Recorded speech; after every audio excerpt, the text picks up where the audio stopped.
Hi guys, today I'll be taking a look at a linear switch that's been requested many times by a viewer for a long time, the SP Star Polaris Grey. Let's get started.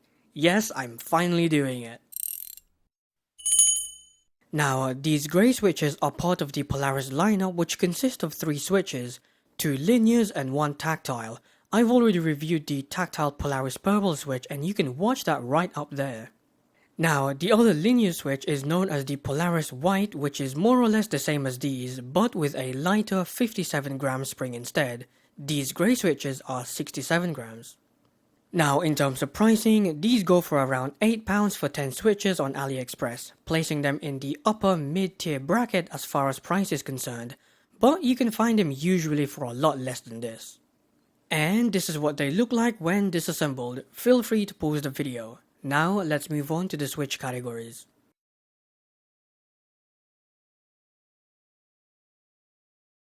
On-center key presses are decently smooth with some noticeable scratchiness when pressed slowly. Off-center key presses are quite a bit scratchier, with some switches being decently scratchy, especially in my M key being pretty bad. Although these aren't an issue when normally typing.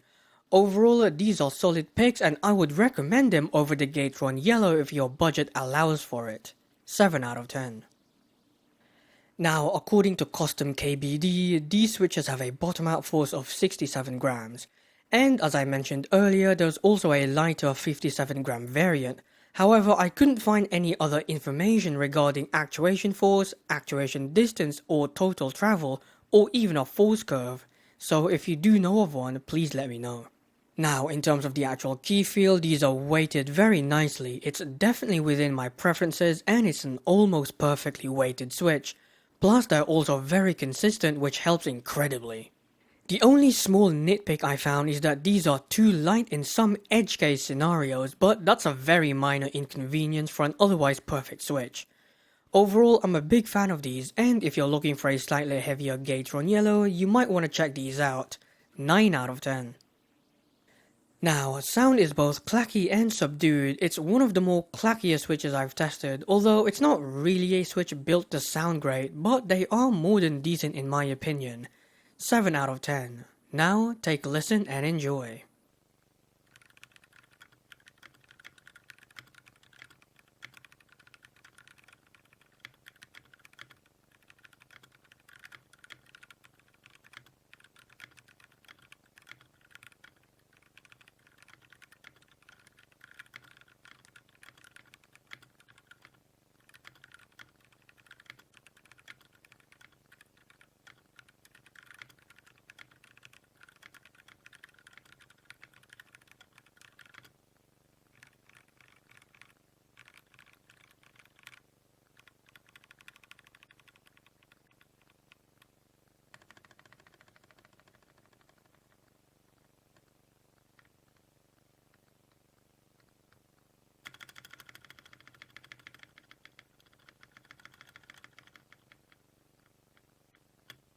Now, I'm typically not a huge fan of linear switches when it comes to typing, but these have changed my mind and I really like them for typing. Honestly, it's the first linear switch that I wouldn't mind actually typing on. Of course, the huge reason for this is the weighting, which I really like, but its consistency and smoothness also contribute to that. Remember, switches that do well in this category are the ones where I like the weighting, is very smooth and is very consistent. These do all of those. Overall, aside from the nitpick I already mentioned before, which by the way affects typing, these are amazing switches to type on, much more enjoyable than Gateron Yellows. 9 out of 10.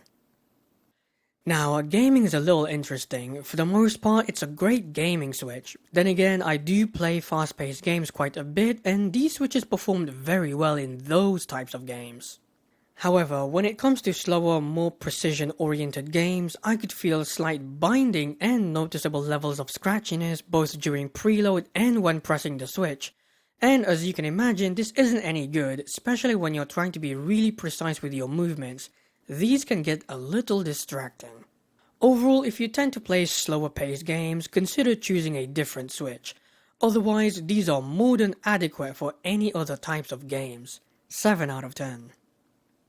In conclusion, these are really good switches that I should have reviewed ages ago, and judging from its performance, it beats the Gateron Yellow out of the park. The final score for this switch is 39 out of 50 or 78%, making it the best linear switch I've reviewed so far, surpassing the Gateron Silent Black Ink, which have held the record since 2020. And that's the end of the review. Next time I'll be looking at a clicky switch since it's been a while. Until then, take care and goodbye.